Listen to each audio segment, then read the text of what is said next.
Those past few years, I have been asked a lot about my opinion on Korean skincare by my entourage who sees me as their skincare expert. And every time I get asked this question, I can see that the person before me is expecting me to give them the type of answer that they see a lot online, such as, I switched to Korean skincare and my skin has never looked better.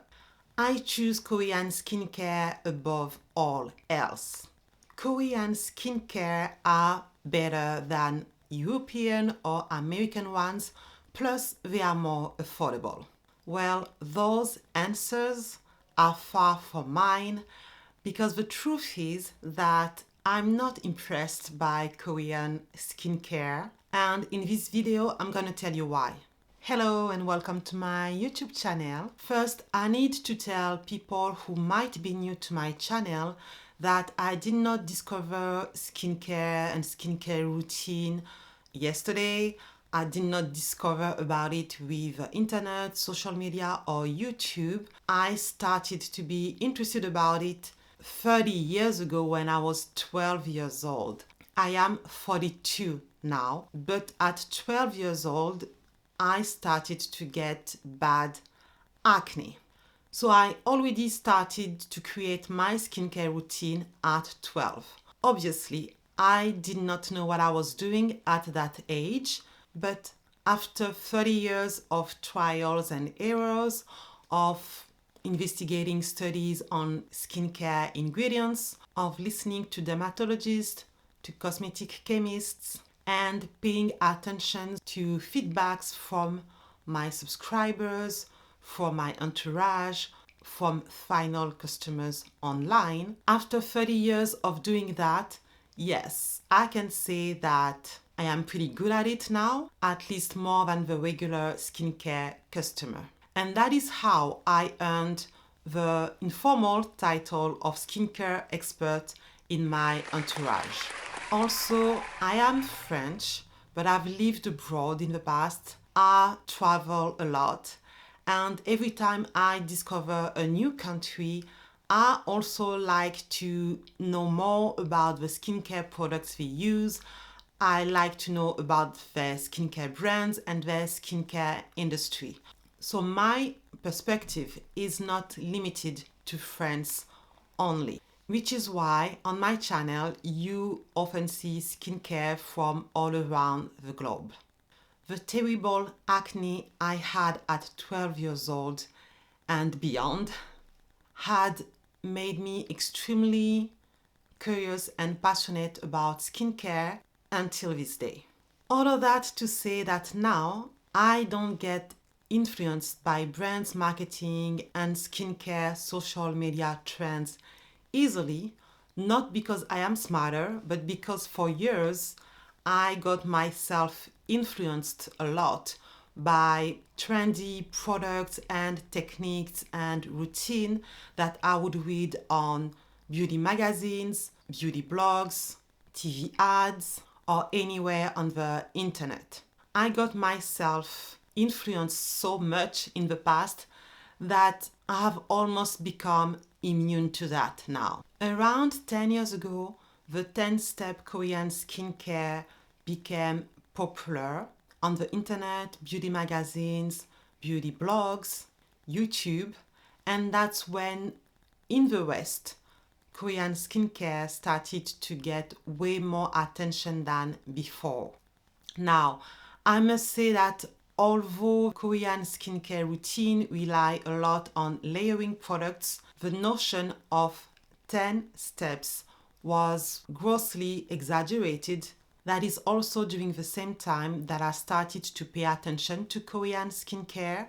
At the time, when it comes to Asian skincare, I had already been introduced to Japanese skincare through brands like Shiseido, SK2, DHC, Kanebo, or Sensai.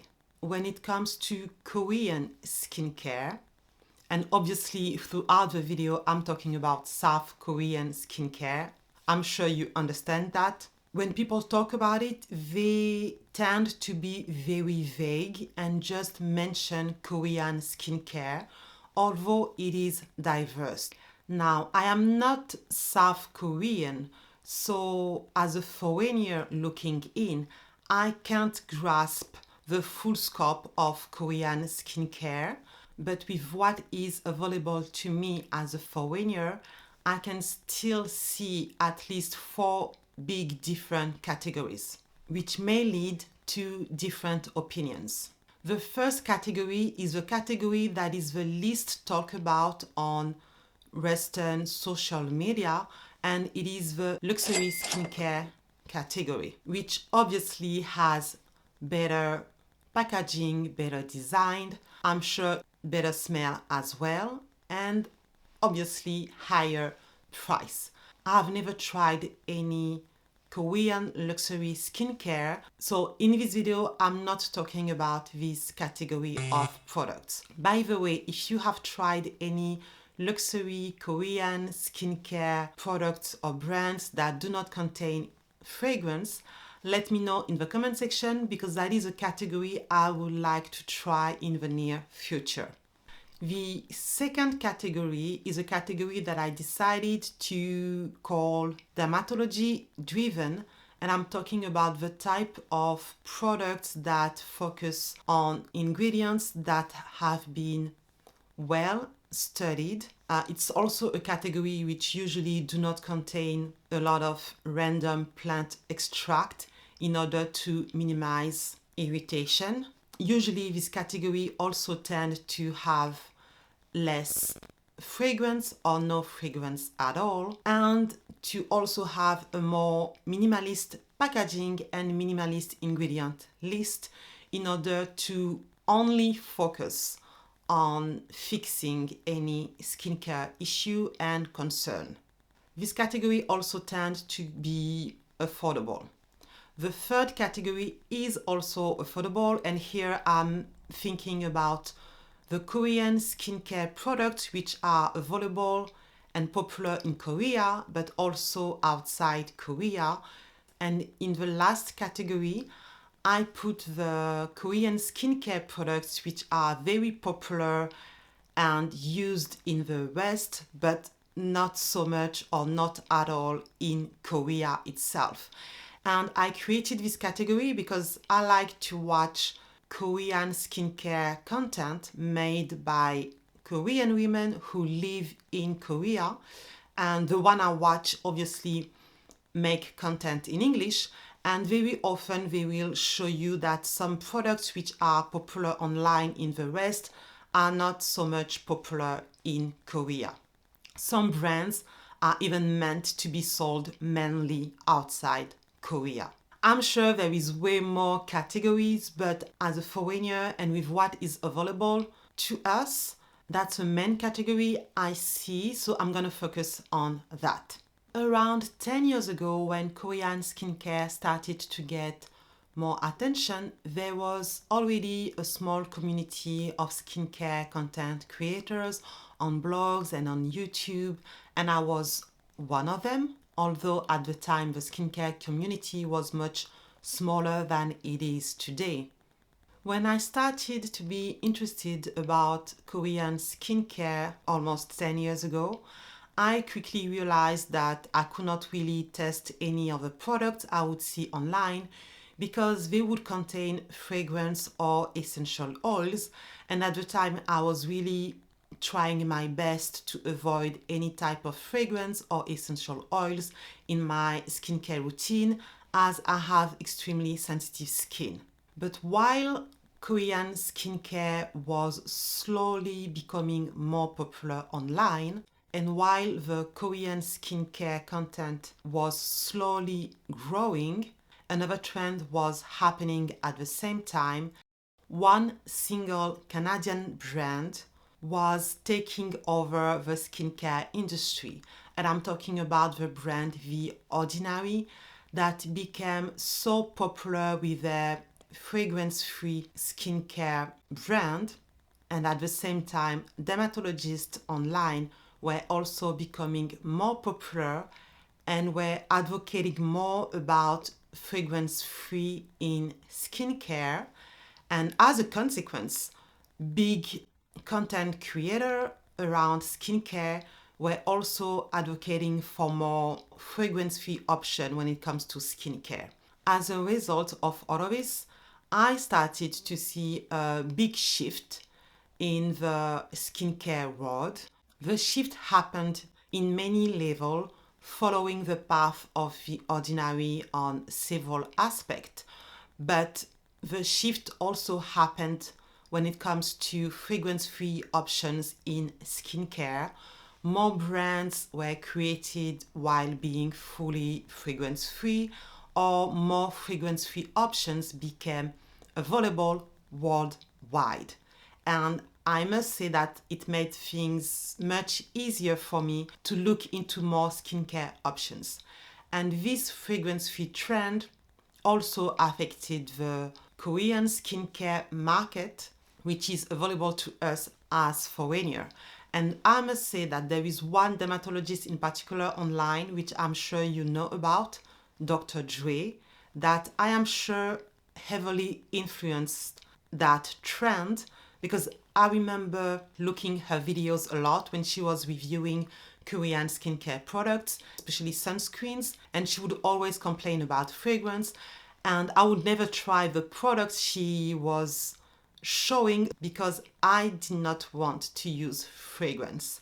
So with all those different changes that was happening online and in the skincare industry, even in the skincare market of South Korea, I started to be able to try more and more products because there were more and more fragrance-free options. When you look online at the reasons many people love and sometimes worship Korean skincare products, you will find many different reasons which are mentioned. So we are going to review some of those reasons together, and I will tell you what I think about it, and I hope in the end you will understand why I am not overall impressed by it. The sheet masks that have become very popular thanks to Korean brands are products I really don't care about. I've talked about that already on my channel. I have never tried any sheet mask because I don't see the purpose for my needs, for my skin, and I don't like them for ecological reason either. Having a one single product that needs so much packaging is not worth it for me, especially when you can find moisturizing masks or other type of masks in a tube that you can use several times. In terms of packaging, it is less wasteful, so I don't care about the sheet masks. Another thing, many people find Korean skincare to be very moisturizing, and that's why they like it. I have oily skin. I do moisturize my skin most of the time, but I don't need extra moisture for my skin. Actually, when you watch my channel, you know that usually when my skin becomes too moisturized, my skin becomes congested, and it is easier for me to have a more textured skin or blemishes. So extra moisture is not something I look for, especially when it comes to Korean sunscreen. I would love for them to be less moisturizing, but I will talk about the sunscreens later in the video. Also, in any type of brand, if what you're looking for is very moisturizing products, you will find the very moisturizing products. You just have to look for it. So for me, that's not something special to Korean skincare. Another thing that I see mentioned a lot is the presence of natural ingredients in their products. For me, natural ingredients does not mean better. So I am not impressed by natural ingredients. And you can find natural ingredients in different type of skincare around the globe if that's what you're looking for. I am French, and many French brands use natural ingredients. At the end of the day, the question is, Are those natural ingredients good for your skin? Do they benefit your skin or not?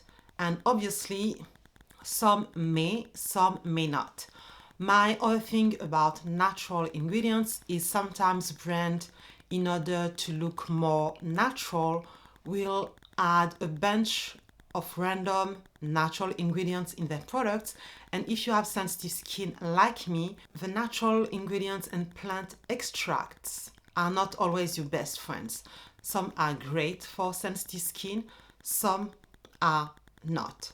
My other problem with natural ingredients in skincare in general, not just in Korean skincare, is the fact that they are not standardized. If a brand has niacinamide, for instance, in their product, the niacinamide is going to be the same everywhere. Usually, synthetic ingredients are the same. But when you use natural ingredients, the quality of the natural ingredients matter. It's like cooking. Not all olive oil have the same quality, have the same nutrient content, have the same taste, and you can cook the same meal with two different olive oil and the taste in the end is not going to be the same. So there is a lot of uncertainty when it comes to natural ingredients. So I really need to trust and know a brand to feel comfortable about natural ingredients. For me, natural ingredients like that does not mean anything. I really need to look things into detail. Talking about natural ingredients, there are a few specific natural ingredients which are loved a lot online, like snail mucin, propolis, and the last one being PDRN, which I think, if I'm not mistaken, is sperm from salmon or some type of fish. And that's also something I talked about on my channel already, but I try to stick to vegan skincare brands because 99% of the time, using any type of animal is not necessary in skincare. You can find other ingredients that will give the same result. So I don't see myself using snail on my skin. And when I watch reviews of people who like those type of products, I don't find their skin to be that special to the point that using these type of ingredients would be necessary. There are other options, especially since we never know exactly how they get those extracts, killing animal or hurting animals or trapping animals just to use them for my skincare is not something I want to do. Let's continue about the things that do not impress me. I hear a lot that Korean skincare is innovative, and innovation can be viewed in different ways. For me, what could impress me when it comes to innovation is something different than what exists on the market in order to the result that you will get on your skin. But launching new packaging, launching new brands, having specific ingredients like snail mucin or PDRN when you can already get the same results is not something that I find innovative when it comes to skincare, when it comes to my definition of it.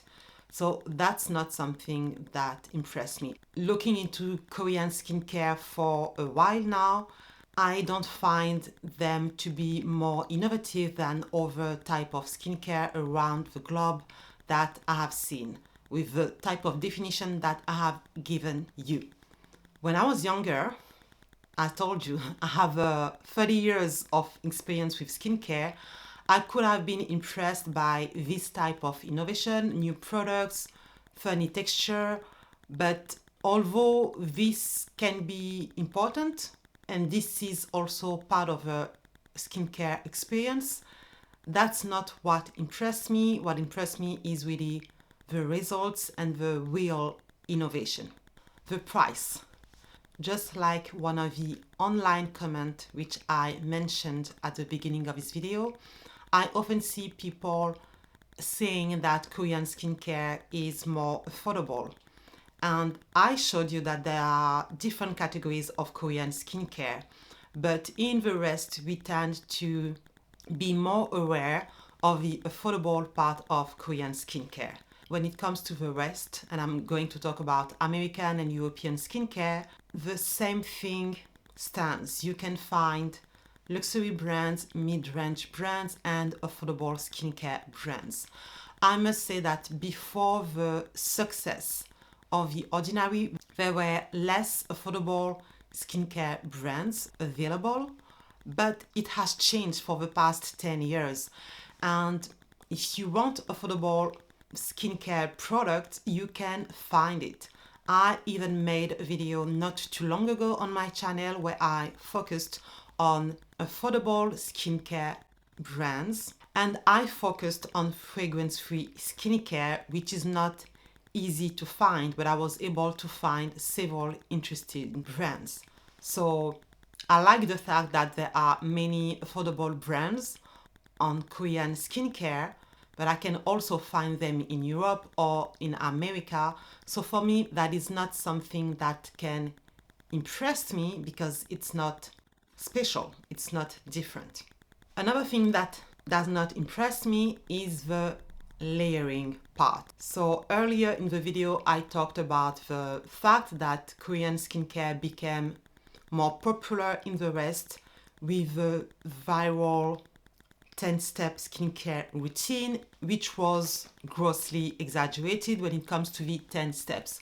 But layering is still something that often matters in Korean skincare, and I don't care for layering. I would layer my skincare products if I need to, and I would not if I don't need to. I understand that some would layer several products in order to bring more hydration, but in my opinion, you also have the options to choose better products, but layering 3, 4, 5 products is not the only way.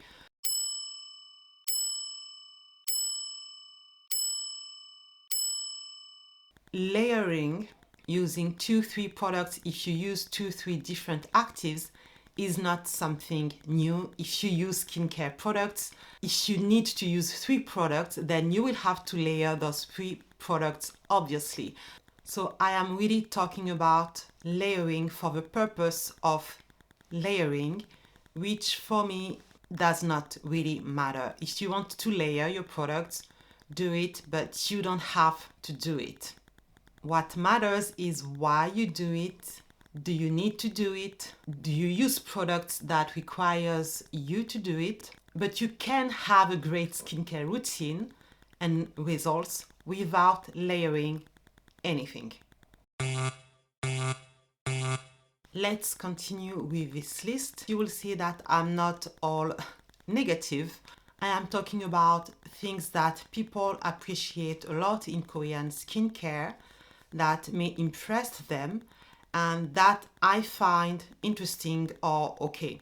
So I will start with the hydrating toners, which are very specific to Korean, or I would also say Japanese skincare. I don't know which one of those countries introduced them first, but I personally knew about it through a Japanese brand, Hadalabo. And actually before Hadalabo, there was an American brand, Origins, who had a hydrating toner that I was using a while ago, but I think that this company had many products inspired by Japanese or Korean brands. So the hydrating toner is a liquid version of a moisturizer.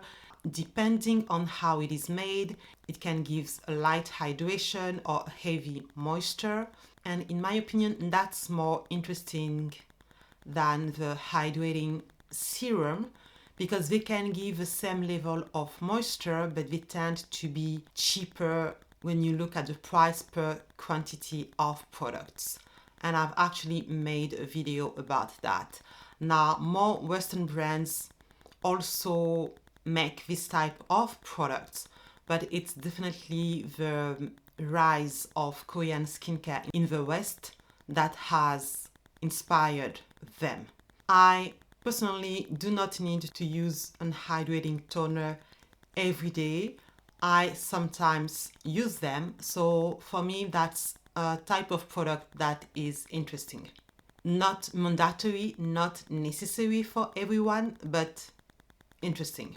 Another point that is interesting is the presence of ingredients for sensitive skin like Centellia asiatica. I like the emphasis that I sometimes see for sensitive skin, which maybe is more obvious in a marketing sense of things that in Western brand. But Centellia asiatica is not the only ingredient that can provide that. There are many others. I know of some of them because I have sensitive skin, and that's the type of product I look for in my routine. There are many ingredients in all type of brands worldwide that target sensitive skin. So I find it interesting that they have influenced more brands to use Centellia asiatica as another ingredient, but I can't say I am impressed because there are other ingredients that do the same thing. Another thing that impressed people a lot is the presence of fermented ingredients in Korean skincare. Again, this time I found out about it with Japanese skincare and the brand SK2. There are many fermented ingredients used in Korean skincare which have a lot of claim, but what about the real results for all of them? I don't know. I've tried a few that did not impress me, but at the same time, those ingredients were mixed with many other ingredients. So I don't know if maybe the products I tried were potent enough, had the best quality of those fermented ingredients because they are natural ingredients. And I talked earlier about the fact that when it comes to natural ingredients, the quality matters. So from one brand to another, the quality of that particular ingredient might be different and might give you different results. But the type of brands I buy is the type of brands many people buy. So I don't buy weird Korean brands. But there is one fermented ingredient that is used in Korean skincare and Japanese skincare that is called galactomyces. That was used first in the Japanese brand SK2. And that is one fermented ingredient where I can tell that I've seen a difference in my skin. That ingredient gives the result of gentle exfoliation without the irritation that daily gentle exfoliation can cause on sensitive skin. So I love that ingredient. So far, I've not been impressed by other ones, but if you have, please leave in the comment section which fermented ingredients have impressed you and with which brand and product. Talking about natural ingredient and ingredient for sensitive skin, there is one ingredient that is ginseng, red ginseng, that I would like to try, but because it's a natural ingredient, I want to make sure that I try that ingredient from a very well-known and reputable brand. So that's one ingredient that I want to try in the future, but I will be very careful about the brands I'm going to use to try it because I want the best quality possible. And also let me know in the comment section if you have tried red ginseng with which brand, and let us know what type of results you got. I'm going to finish with the type of products that I found the most interesting. So the first type of product are the cleansing oil. I knew about cleansing oil before knowing about Korean skincare because, as I said earlier, I was introduced to Japanese skincare first and they were already using cleansing oil. So some Western brands like the brand Origins have been using cleansing oil for a while. I think I started to use cleansing oils more than 10 years ago with the brand Origins. The success of Korean skincare made cleansing oil even more popular than it was. And that's the type of product that I found is very interesting when you want to remove a lot of makeup with minimum irritation. And also, it's fun to use. And last but not least, the most interesting part for me is the work that Korean skincare has made into sunscreens with formulas that made them possible to create invisible sunscreen with nice texture and that don't sting the eyes. I must say that because their sunscreens become so popular in Europe, it has challenged European, including French skincare to do much better than they used to do, because they used to have sunscreen that were not so good. It has improved. Some French brands have done a lot of work, like the brand SVR, which I've talked several times about on my channel, but they are still behind. For the most part, they are trying to catch up, and I really like the fact that they are challenging the type of sunscreens we find in Europe. The US is different because they are limited with the type of ingredients they can use in their products. So obviously it can't be a fair competition. But in France, in Europe, they can use the same ingredients, but they are still not able to create texture that are as pleasing as Korean sunscreens. I just wish that there were more options that would suit oily skin.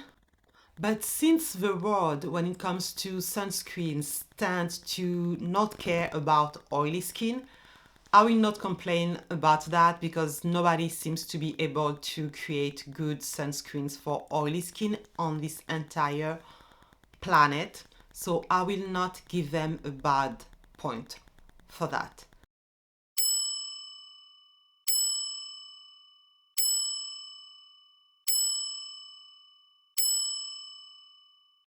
Some people are impressed overall about Korean skincare. As I've just showed you, I have many reasons not to, but I can find one thing that impressed me, and it is how they have developed their sunscreens. If you know about Japanese skincare, you may tell me, but Japanese sunscreens are great too. And yes, they are, but this video is about Korean skincare. After this detailed explanation, I think that you can understand why I am not impressed overall by Korean skincare. But me saying that does not mean that I don't enjoy different products from Korean skincare brands. But like in any skincare market, I need information on a specific product in order to even buy it. Me knowing that this product is Korean skincare does not give me enough information to know if it is good or not. For instance, I mentioned earlier that I have very sensitive skin and I avoid essential oils, fragrance, but also alcohol in my skincare products. And although you can find Korean skincare brands that do not use those, there are also many Korean brands which use those ingredients. So if I use those products, I'm probably going to complain about it. You need to understand what your skin like and does not like in any type of skincare markets. And here I say I'm not impressed by Korean skincare, and I don't think I can be impressed about American skincare or French skincare. To me, it's impossible to be impressed by the skincare industry of an entire market. From brands to brands, from products to products, things are different. Things can be good or bad for your skin. good or bad in general. So I could be impressed by a product, definitely, maybe by a brand, but knowing what I know about skincare, I can't be impressed about the skincare industry of an entire country. With that being said, whether I am impressed or not, something cannot be denied is the influence that the South Korean skincare industry has had those past few years in the skincare worldwide. For instance, in a few years, we have seen more Western brands used sheet masks, hydrating toners. I see brands improving in their creation of sunscreens, just like I mentioned earlier. And it's definitely because of the competition that is given to them by South Korean skincare.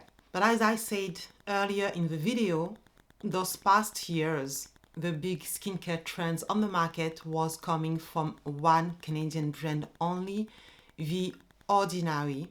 This time we were focused on fragrance-free ingredients, transparency when it comes to the concentration of some actives. Korean skincare took on some of those trends brought by The Ordinary, but also if you look at the most recent products from The Ordinary, which used to be leader when it comes to trends, has also took on some trends that are coming from the Korean skincare market. And the most recent would be the recent creation of products focused on fermented ingredients, and also the recent creation of an hydrating toner, which clearly are products inspired by Korean skincare. So that is interesting to see that those two huge influence on the skincare trends those past few years also influence each other. And if you take the time to look at a little bit of recent skincare history, you will see that the ordinary of the Korean skincare brands are not the only ones who brought something to the worldwide skincare market. For instance, if I think about France, I think about the micellar waters, which were created by the brand Bioderma, which is a cleansing product that can also be used to remove your makeup. And the micellar cleansing water is a product that is now used by other brands in other countries, including South Korea. If I take, for instance, the case of a cleansing balm, it was invented many years ago by a British brand, and now you can see the cleansing balms everywhere. So throughout the years, different countries will bring a product good enough to the point that it stays and spreads to other skincare brands and other skincare markets. A product from one brand can create trends. A skincare industry from a country can create trends. And when those trends are strong, people think that it's the best thing in the world and that nothing compares to that. And it's always this way. I remember, maybe you do, when the cleansing brush were very popular, and it started with the American brand Clarisonic. I remember that online it was all about cleansing your skin deeply with this brush, otherwise your skin was not clean enough, and then your next products and serum will not apply properly on your skin. It was the obsession of the time. I also remember not too long ago when it was all about the face oils, and for everyone, whether you had dry to oily skin, there was supposed to be an oil for everyone, and everyone should have been using an oil, otherwise your skin could have never been moisturized properly. Every 5 years, every 10 years, there is a new trend. That's how the market is.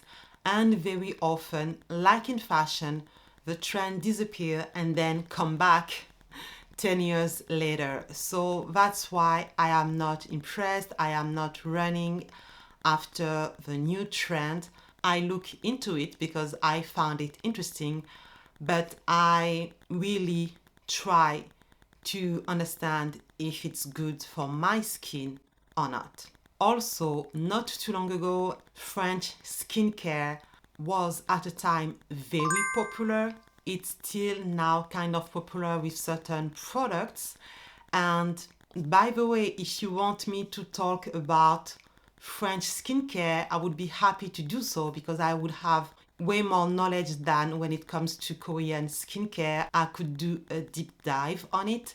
Actually, I think I'm gonna do that. Anyways, I hope you enjoyed this video. Please share whatever you have to say in the comment section. I always reply back. Thank you for watching until the end, and I will see you on the next video. Bye bye.